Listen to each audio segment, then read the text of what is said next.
প্রিয় শিক্ষার্থীবৃন্দ, আমি রাজীব স্যার, নিউ লিসেন পাবলিক স্কুলের নবম শ্রেণীর গণিত শিক্ষক। আজ তোমাদের মাঝে আবার উপস্থিত হয়েছি। আমরা জানি আমাদের সরকার কর্তৃক আমাদেরকে অ্যাসাইনমেন্ট দিয়েছে। অ্যাসাইনমেন্টগুলো যথাযথভাবে পূরণ করে স্কুলে জমা দেওয়ার জন্য। তাই আমি তোমাদের উদ্দেশ্যে এই অ্যাসাইনমেন্ট যে কাজগুলো আছে এগুলো কিভাবে সমাধান করতে হয় তা আমি আজকে তোমাদেরকে দেখাবো। আমি আশা রাখছি তোমরা সবাই ভালো আছো এবং ভালো থাকবে, এবং আমার আশা আরও যে তোমরা নিশ্চয়ই বিগত দিনগুলো তোমরা ভালো করে পড়ালেখা করেছো, সেই প্রত্যাশায় আমার। তো আজকে আমরা দেখব যে অ্যাসাইনমেন্টের প্রথম যে অ্যাসাইনমেন্টটা দেওয়া হয়েছে সেই অ্যাসাইনমেন্টের প্রশ্নের সমাধানগুলো কিভাবে করতে হবে। প্রথমে আমরা দেখব, লিখেছি অ্যাসাইনমেন্ট 1। আমরা অ্যাসাইনমেন্টে দেখতে পাই ওইখানে রয়েছে শিরোনাম। আমাদের পাঠ শিরোনাম কি হবে?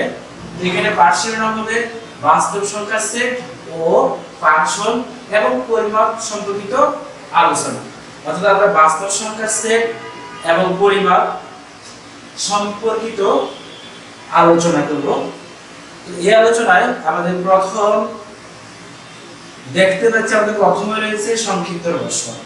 আর সংক্ষিপ্ত প্রশ্নের মধ্যে 1 নম্বর প্রশ্নটি হয়েছে 0.6 পৌনঃপুনিক গুণ 0.9 পৌনঃপুনিক। অর্থাৎ আমরা সবাই সাধারণ গুণ পারি। আজকে আমরা দেখব কিভাবে পৌনঃপুনিকের গুণ করতে হয়। তো এক্ষেত্রে আমরা একটু স্মরণ রাখবো, পৌনঃপুনিকের গুণ, যোগ এবং ভাগ বা বিয়োগ যাই হোক না কেন, প্রথম কাজ হচ্ছে পৌনঃপুনিকটাকে তুলে নেওয়া। তারপরে যোগ থাকলে যোগ করা, বিয়োগ থাকলে বিয়োগ করা, ভাগ থাকলে ভাগ করা। তো যেহেতু এখানে গুণ রয়েছে তা আমরা পৌনঃপুনিকের গুণ করব। তাহলে আমাদের প্রথম কাজ হচ্ছে পৌনঃপুনিকটা তুলে নেওয়া। এখন আমরা দেখি পৌনঃপুনিকটা কিভাবে তুলতে হয়। তাহলে আমরা এরপর লিখব, প্রথমে একটা ভাগ চিহ্ন দিব। আমাদেরকে মনে রাখতে হবে যতগুলো পৌনঃপুনিক থাকবে ততগুলো হরের ক্ষেত্রে 9 হবে। তো যেহেতু এখানে একটা পৌনঃপুনিক আছে তাহলে 9 হবে কয়টা? একটা। এবং যেই সংখ্যাটা পৌনঃপুনিক থাকবে, যেই সংখ্যার উপর পৌনঃপুনিক থাকবে ওই সংখ্যাটা এখানে বসে যাবে। যেহেতু আমি পৌনঃপুনিক কাজটা এখানে করে ফেলেছি, পৌনঃপুনিকের জন্য 9 লিখেছি, তাই এখানে 6টা বসে যাবে। বসে যাওয়ার পরে দেখব যেই সংখ্যাটার মধ্যে পৌনঃপুনিক থাকবে না, সম্পূর্ণ সংখ্যা থেকে পৌনঃপুনিক, যে সংখ্যাটা পৌনঃপুনিক থাকবে না সম্পূর্ণ সংখ্যা থেকে ওই সংখ্যাটা বিয়োগ করব। তাহলে এখানে আমরা দেখতে পারি কত পৌনঃপুনিক কাজ তুলে ফেলেছি, তাহলে 6 এর মধ্যে পৌনঃপুনিক নেই, তাহলে সম্পূর্ণ সংখ্যা হচ্ছে 06 অর্থাৎ 6। তাহলে এখানে বসাবো 6 মাইনাস, এখানে 0 এর মধ্যে পৌনঃপুনিক নাই, তাহলে এখানে হবে কত? 0 গুণ 0.9, 9 এর মধ্যে পৌনঃপুনিক আছে, তাহলে পৌনঃপুনিকের জন্য একটা 9, আর এখানে 9 বসে যাবে যেহেতু এখানে পৌনঃপুনিকের কাজ শেষ। তারপর মানে হচ্ছে 0। পরবর্তী লাইনে যদি করতে যাই, 6 থেকে 0 বিয়োগ করলে 6, তারপরে 9 থেকে 0 বিয়োগ করলে 9, তারপরে ভাগ 9। তাহলে এখন আমরা দেখতে পাচ্ছি এখানে 9 কাটাকাটি করা যায়। এখানে 3 গুণে 6, 3 3টা 9, অর্থাৎ আমরা কি করলাম 3 দিয়ে কাটাকাটি করলাম। 3 গুণে 6, 3 3টা 9 হচ্ছে 2 ভাগে 3। তাহলে আমাদের এটা হবে অ্যানসার, তবে পৌনঃপুনিকের গুণফল। তাহলে আমরা এক নাম্বার প্রশ্নটা কি করলাম? সমাধান করে ফেললাম। খুব সহজ, 9 দিয়ে কাটাকাটি করা যায়। 3 গুণে 6, 3 3টা 9, অর্থাৎ 2/3 আমাদের রেজাল্ট হয়ে গেল। 2 নম্বর প্রশ্নটা হচ্ছে 32/37 অর্থাৎ 32 সমস্ত 37 ভাগের 1কে আবৃত দশমিক ভগ্নাংশে প্রকাশ করো। সুতরাং আমরা যদি লিখব এটা যদি আমাদের আবৃত দশমিক ভগ্নাংশে প্রকাশ করতে বলছে, প্রশ্নটা কি বলবো? 32,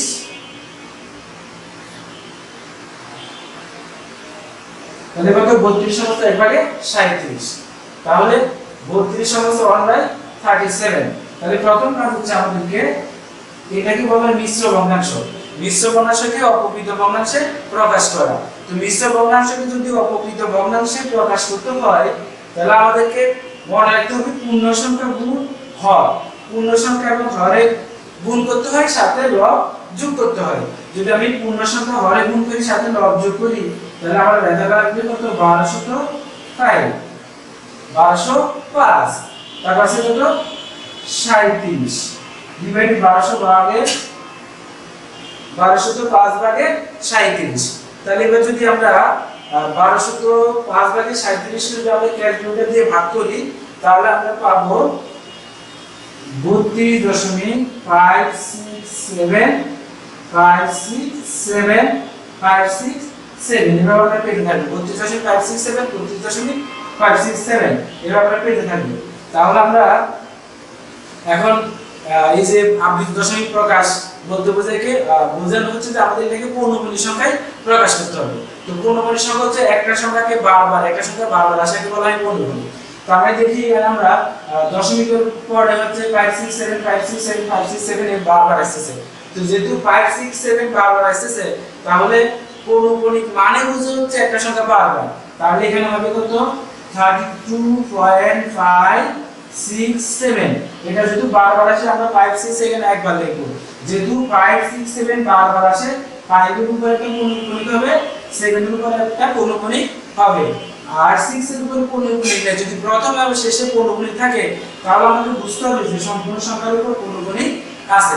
তো এটি হচ্ছে আমাদের অ্যানসার। তাহলে আমরা কি পেয়ে গেলাম, কিভাবে পৌনঃপুনিক আবৃত দশমিক ভগ্নাংশে প্রকাশ করতে হয় তা আমরা সহজেই পেয়ে গেলাম। এবার আমাদের 3 নাম্বার প্রশ্ন। আমাদের 3 নাম্বার প্রশ্নটা হচ্ছে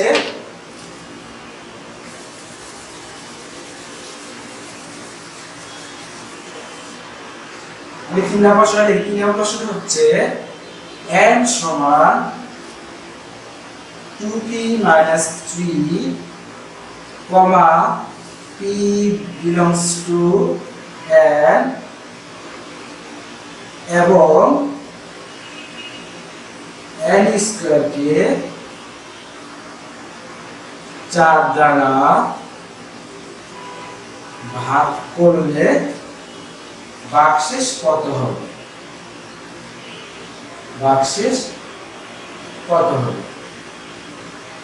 হ্যাঁ, তাহলে 3 নম্বর প্রশ্ন হচ্ছে n কে 2p - 3 n সমান 2p - 3 p belongs to n, অর্থাৎ p এর সকল মান হচ্ছে n এর মধ্যে বিদ্যমান। n এর মান যদি 3 হয় p এর মান 3 হবে, n এর মান 2 হলে p এর মান 2 হবে। তো এইজন্য বলেছে p belongs to n, অর্থাৎ n এর সকল মান p এর মধ্যে আছে, p এর সকল মান হচ্ছে n এর মধ্যে বিদ্যমান। তাহলে এখন আমরা যে n পেয়েছি এই n স্কয়ার কে 4 দ্বারা ভাগ করলে যে n যে পেয়েছি n সমান 2p - 3 এটাকে আমরা n স্কয়ারে পরিণত করব। n স্কয়ারে পরিণত করার পরে যে ফলটা পাবো ওই ফলকে 4 দ্বারা ভাগ করলে ভাগশেষ কত হবে আমাদেরকে বের করতে হবে। যদি সাধারণ অঙ্ক করতে হলে আমরা সহজে ভাগ করে দিতাম, যদি এটা বীজগণিতের রাশি আছে তাহলে সহজে স্বাভাবিক ভাগ করা যাবে না। তো আমরা লিখব সুতরাং n সমান কত 2p - 3 বা যেহেতু আমাকে n স্কয়ার বলেছে তাহলে n স্কয়ার সমান 2p - 3 হোল স্কয়ার বর্গ। আমরা জানি যে কোন সংখ্যার উপর স্কয়ার নিতে তাহলে অবশ্যই বর্গ করতে হয়, বর্গ হলে আমরা স্কয়ার পেয়ে যাব। তাহলে ভাগ n স্কয়ার সমান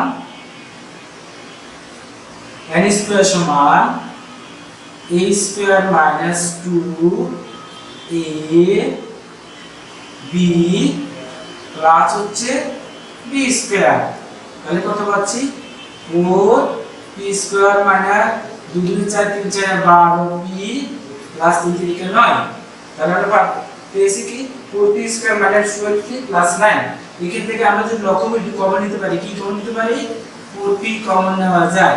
তাহলে কত p মাইনাস 3 প্লাস হচ্ছে 9। সুতরাং n স্কয়ার সমান কি পেলাম 4p * p - 3 প্লাস হচ্ছে 9। এবার আমরা একটু লক্ষ্য করি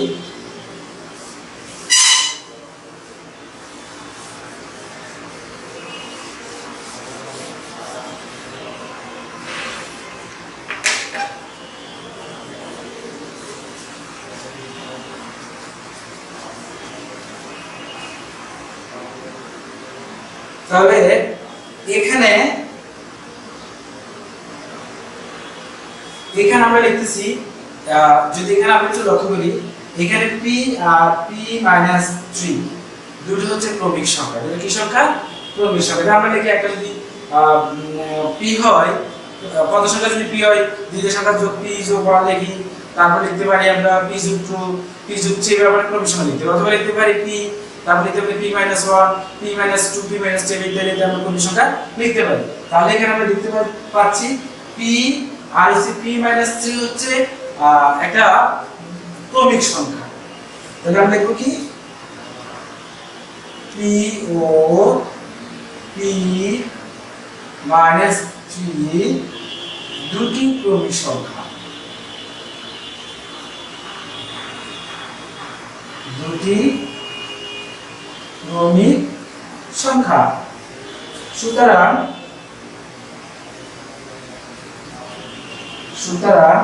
এদের একটি জোড় সংখ্যা হবে, এদের একটি জোড় সংখ্যা হবে। যেহেতু ক্রমিক সংখ্যা, অতএব এদের একটা অবশ্যই কি হবে? জোড় সংখ্যা হবে। যদি এদের জোড় সংখ্যা হয় তাহলে আমরা লিখতে পারি অতএব p - 3 2 দ্বারা বিভাজ্য। যেহেতু জোড় সংখ্যা কি হবে? এটা 2 দ্বারা বিভাজ্য হবে। সুতরাং 4p p - 3 সংখ্যাটি, তাহলে 2 দ্বারা বিভাজ্য, আবার 2 দ্বারা ভাগ করা যাবে, তাহলে 2 গুণ 2 বা 4 দ্বারা বিভাজ্য। কত বিভাজ্য? 4 দ্বারা বিভাজ্য। যদি এটা 4 দ্বারা বিভাজ্য হয় তাহলে এখানে ভাগ চলে গেল, থাকে কত? 9। তাহলে আমরা লিখতে পারি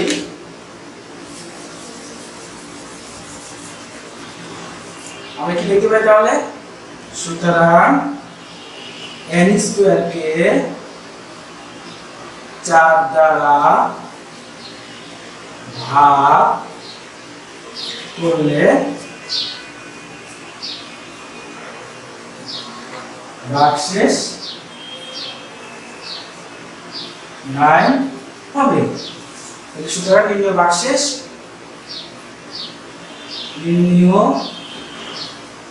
ভাগশেষ 9। এবার আমরা যদি আমাদের 4 নাম্বার প্রশ্নে চলে যাই,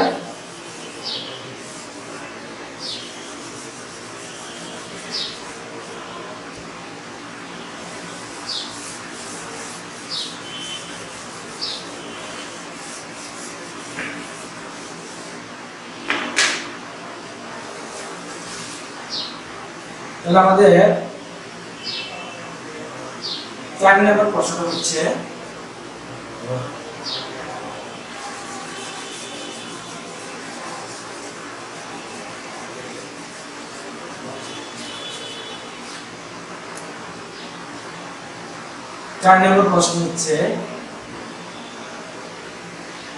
ইউনিভার্সাল সেট। আমরা ইউনিভার্সাল সেটের আমাদের মান দেওয়া আছে 2 3 4 5। ইউনিভার্সাল সেটের মান হচ্ছে 2 3 4 5 6 7 9। তারপরে এ সেটের মান হচ্ছে 2 4 6 এবং বি সেটের মান হচ্ছে 3 5 7। বলে এ পূরক সেট ইন্টারসেকশন বি এর মান কত? তাহলে আমরা এখানে লিখব, দেওয়া আছে ইউনিভার্সাল সেট 2 3 4 5 6 7 9। এর মান হচ্ছে 2 4 6। তারপরে বি এর মান হচ্ছে 3 5 7। যদি আমরা এই পূরক সেট আছে, আমরা পূরক সেটের মানটাকে লিখে ফেলি। সুতরাং পূরক সেট সমান, এই পূরক সেটের মান হচ্ছে ইউনিভার্সাল সেট মাইনাস হচ্ছে a।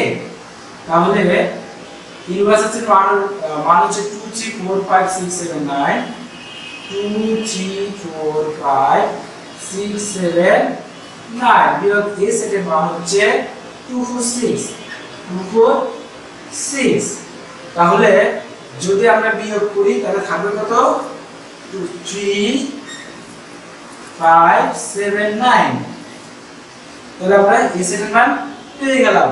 তো যেহেতু a সেটের মান পেয়ে গেছি তাহলে এখন আমরা লিখতে পারবো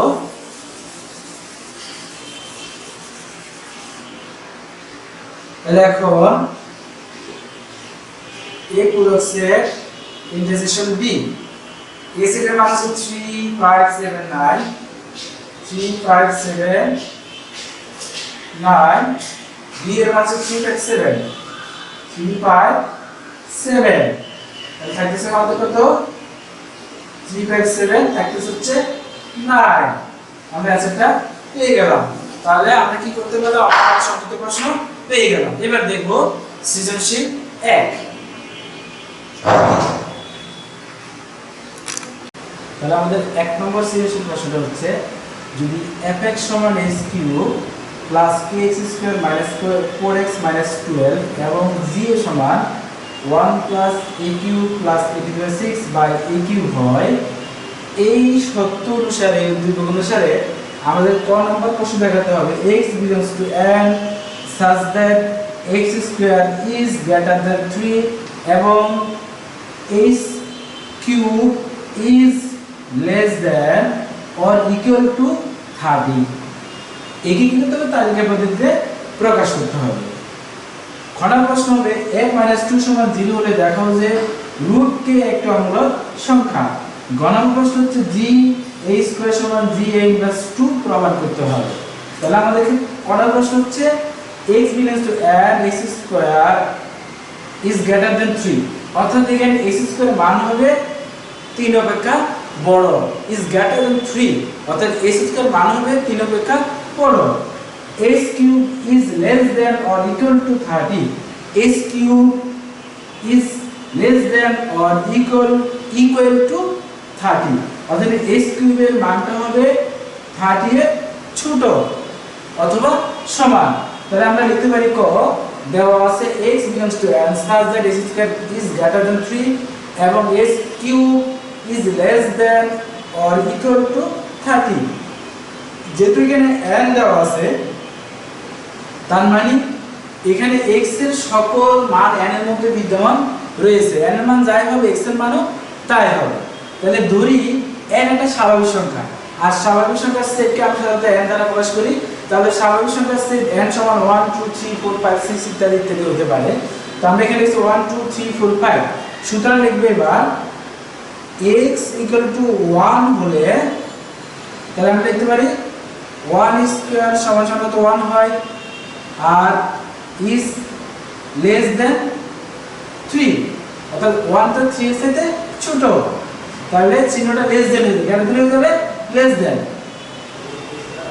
এবং 1 কিউব সমান আছে 1 তাহলে লেস দেন 30 আবার x = 2 হলে 2 স্কয়ার সমান আছে 4 তাহলে গ্রেটার দেন 3 এবং 2 কিউব সমান 8 তাহলে কত হবে লেস দেন 30 অর্থাৎ এটা 3 থেকে ছোট। আবার x সমান 4 হলে 3 হলে 3 স্কয়ার সমান সমান 9 গ্রেটার দেন 3 এবং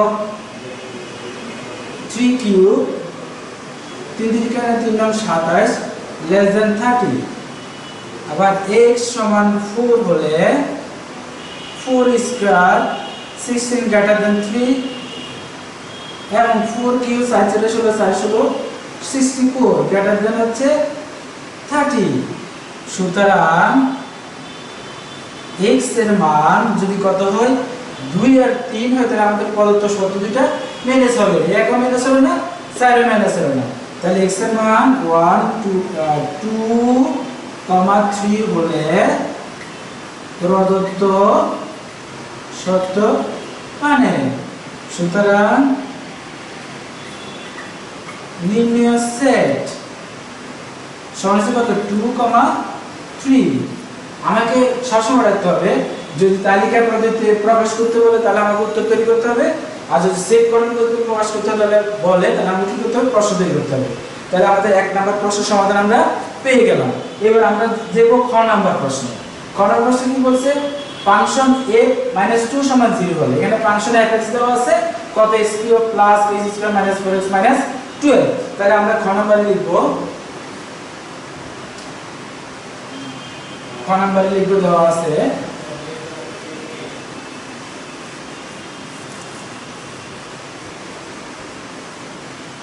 খ নাম্বারে লিখব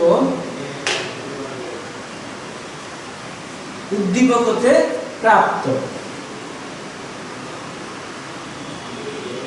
উদ্দীপক হতে প্রাপ্ত কি প্রাপ্ত, functional x equal x³ + kx² - 4x - 12। তাহলে বা x এর পরিবর্তে যদি আমি -2 বসাই তাহলে আমরা কি পাবো, -2³ + k - 2² - 4 - 2 - 12।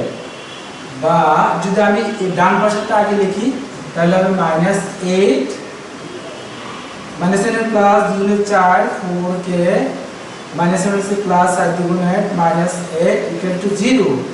কারণ হচ্ছে কারণ a -2 এর মান হচ্ছে 0, ফাংশন a -2 এর মান হচ্ছে 0। তাহলে এবার আমি কি করতে পারি, -8 প্লাস 8 কাটাকাটি করতে পারি, তাহলে আমরা পাচ্ছি কত 4k - 12 = 0 বা 4k সমান হচ্ছে 12, সুতরাং k সমান হচ্ছে 3। এখন আমরা k এর মান পেয়ে গেলাম। এখন যেহেতু k এর মান পেয়ে গেলাম তাহলে দেখাতে হবে √k একটি অমূলক সংখ্যা। তাহলে যেহেতু k সমান 3, সুতরাং দেখাতে হবে যে √3 একটি অমূলক সংখ্যা। তাহলে আমাদের কি দেখাতে হবে, √3 একটি অমূলক সংখ্যা, এটা আমাদের কি করতে হবে, দেখাতে হবে। যদি আমরা √3 একটি অমূলক সংখ্যা দেখাতে যাই তাহলে আমরা দেখি আমরা কিভাবে করব।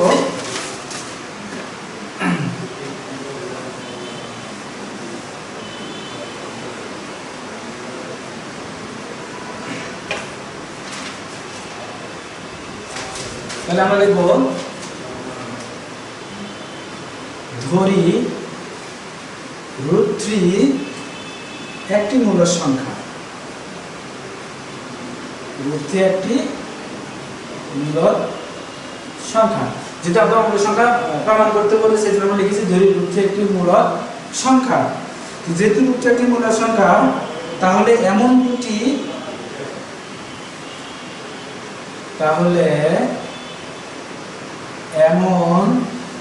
দুটি পরস্পর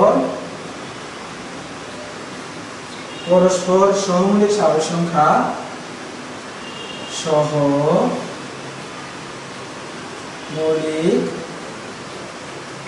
স্বাভাবিক সংখ্যা হচ্ছে কত, p। ধরি q > 1, q হচ্ছে 1 অপেক্ষা বড়, q > 1। তাহলে সুতরাং লিখতে পারবো √3 সমান হচ্ছে কত, p/q। যেহেতু এটা পরস্পর সহমূলক, যেহেতু তাহলে এমন দুটি পরস্পর সহমূলক স্বাভাবিক সংখ্যা যেখানে p আর q > 1, অর্থাৎ p এর মান 0 1 2 3 4 যেখানে হতে পারে, কিন্তু q এর মান কখনো 1 এর ছোট হতে পারবে না, 1 এর বড় হতে হবে। তাহলে আমরা লিখতে পারি যেহেতু মূলক সংখ্যা হচ্ছে কি ভাগাকারে যে সংখ্যা প্রকাশ করে সংখ্যা কি বলে, মূলক সংখ্যা বলে। তাহলে √3 মূলক সংখ্যা, তাহলে p/q এটা হচ্ছে মূলক সংখ্যা। তাহলে মূলক সংখ্যা সমান হচ্ছে মূলক সংখ্যা। তাহলে এবার লিখব √3 whole square p/q whole square বর্গ করে।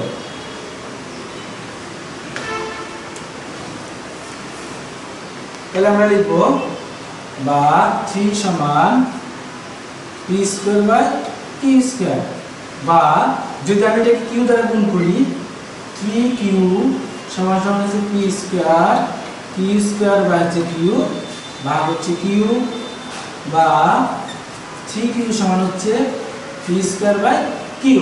তাহলে আমরা লিখলাম কি 3q সমান হচ্ছে পি স্কয়ার বাই কিউ, এটা আমরা পেয়ে গেলাম। এবার আমরা একটু লক্ষ্য যদি করি তাহলে আমরা দেখব যে স্পষ্টভাবে আমরা দেখি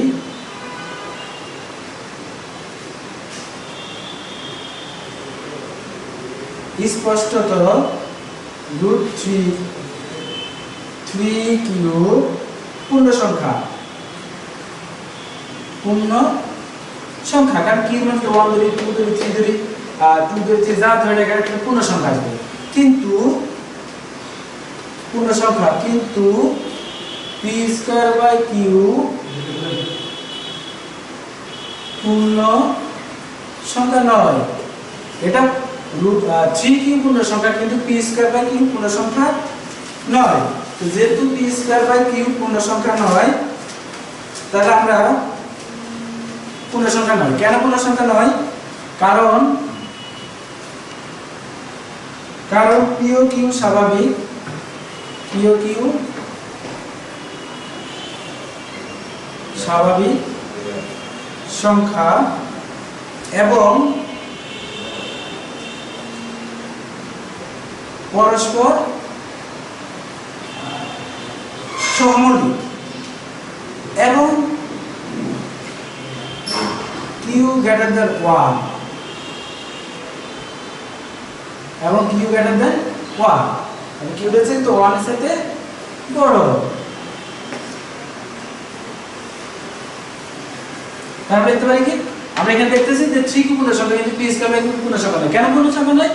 কারণ পি আর কিউ হচ্ছে স্বাভাবিক সংখ্যা, পি আর কিউ হচ্ছে স্বাভাবিক সংখ্যা, স্বাভাবিক সংখ্যা অবশ্যই পূর্ণ সংখ্যা হবে, এবং পরস্পর সহমৌলিক, এবং হচ্ছে কত কিউ গ্রেটার দ্যান 1। তাহলে এবার আমরা লিখতে পারি সুতরাং 3q এবং পি স্কয়ার বাই কিউ সমান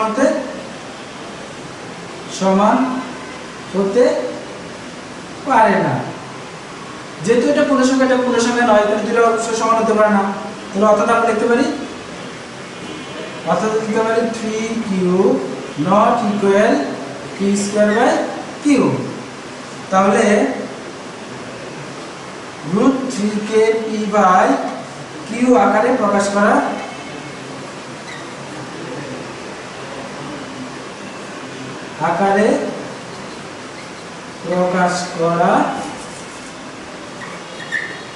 যায় না। যেহেতু 3 কে পি বাই কিউ আকারে প্রকাশ করা যায় না, তাহলে লিখতে পারি যায় না। তাহলে অর্থাৎ কি হবে? √3 not equal P by Q. যেহেতু √3 আর পি বাই কিউ সমান নয়, তাহলে এটা কি হবে? মূল সংখ্যা হবে না। সুতরাং √3 একটি অমূলক সংখ্যা দেখানো হলো। তাহলে আমরা পেয়ে গেলাম কি √3 একটি অমূলক সংখ্যা। এবার আমাদের ঘ নম্বর প্রশ্ন হচ্ছে প্রমাণ করো যে ফাংশনাল জি স্কয়ার সমান জি এ ইনভার্স 2। এটা একবার সহজ। আর এই যে খ নম্বর প্রশ্নটা তুমি যদি বারবার বাসায় প্র্যাকটিস করে কয়েকবার লিখবে, তাহলে তোমাদের আইকিউতে চলে আসবে। তো এটা ঘ নম্বরটা নির্ভর করবে প্র্যাকটিসের উপর। প্র্যাকটিস যত ভালো হবে তত ভালো করতে পারবে। তো এখন আমরা চলে যাব গ নম্বরে। গ নম্বর প্রশ্নটা হচ্ছে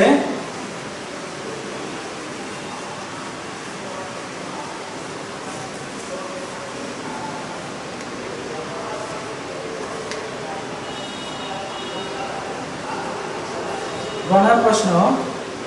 প্রথম আমরা দেখতেছি দেওয়া আছে G a equal 1 plus a q plus a to the power 6 by হচ্ছে a কিউব।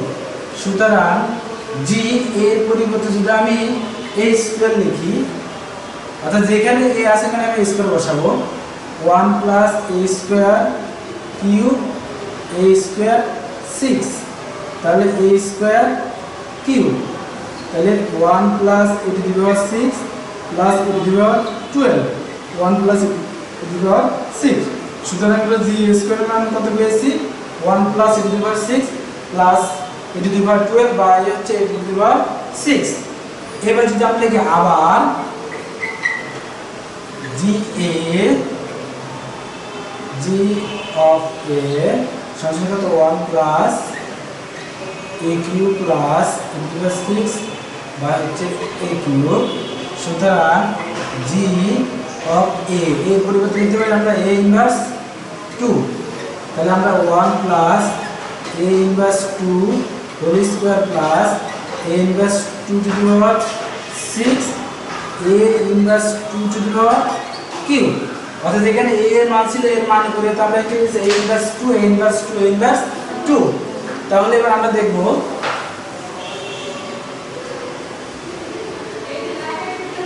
সমান সমান 1 প্লাস, আমরা সূচকের সূত্র পাই a ইনভার্স n সমান 1 by d to the power n, তাহলে a ইনভার্স 2 সমান 1 বাই a স্কয়ার। তাহলে এখানে আমি লিখতে পারি 1 by a square whole square 1 by a square, লিখতে পারি কত, 1 বাই a স্কয়ার, সরি এখানে কি ছিল, তাহলে এখানে 1 by d to the power 6, তাহলে এখানে 1 by a to the power 3, হ্যাঁ আবার লক্ষ্য করি 1 plus a inverse 2 to the power cube plus 1 by inverse 2 to the power 6 a inverse 2 to the power cube. তাহলে আমি 1 লিখে ফেললাম, আমাদের সূচক সূত্র হচ্ছে a ইনভার্স n সমান 1 by d to the power n, তাহলে a ইনভার্স 2 সমান 1 বাই স্কয়ার, তাহলে আমরা এখানে a ইনভার্স 2 এর পরিবর্তে লিখছি 1 by square into a cube plus 1 by square into d power 6 by হচ্ছে কত 1 বাই a স্কয়ার ইনটু হচ্ছে কিউব, তাহলে পাওয়ার হচ্ছে কত cube a to the power cube. তাহলে আমরা লক্ষ্য করি 1 plus 1 by a to the power 6 plus 1 by a to the power 12 আর 1 by a to the power 6 আমরা পেয়ে গেলাম। তাহলে আমাদের ভাঙানোটা শেষ, যেহেতু এখন আমরা ভগ্নাংশ পেয়ে গেছি, এখন আমরা কি করতে হবে, ভগ্নাংশ যোগ করতে হবে। যদি আমি ভগ্নাংশ যোগ করতে চাই, লসাগু হবে a টু দি পাওয়ার 12, তাহলে এখানে হবে a টু দি পাওয়ার 12, তাহলে a টু দি পাওয়ার 12 থেকে a টু দি পাওয়ার 6 বিয়োগ করলে থাকবে a to the power 6 plus থাকবে 1, থাকবে কত 1 by a to the power 6। তাহলে এবার আমরা লিখতে পারবো জটিল ভগ্নাংশ হিসেবে আমরা সাধারণ ভগ্নাংশ দিয়ে প্রকাশ করি, তাহলে প্রথম ভগ্নাংশ দিতে থাকবে দ্বিতীয় ভগ্নাংশ উঠে যাবে। তাহলে আমি যদি লিখি 1 plus a to the power 6 plus a to the power 12 ভাগ হচ্ছে a টু দি পাওয়ার 12 গুণ a to the power 6 by 1, কাটাকাটি করলে হবে কত a to the power 6,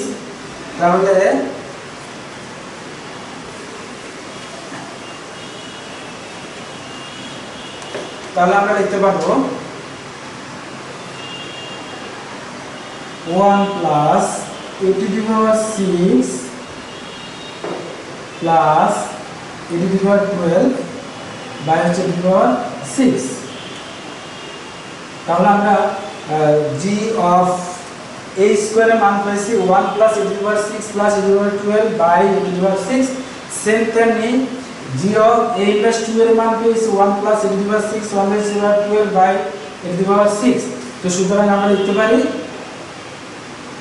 g a square সমান সমান g a ইনভার্স 2 প্রমাণিত।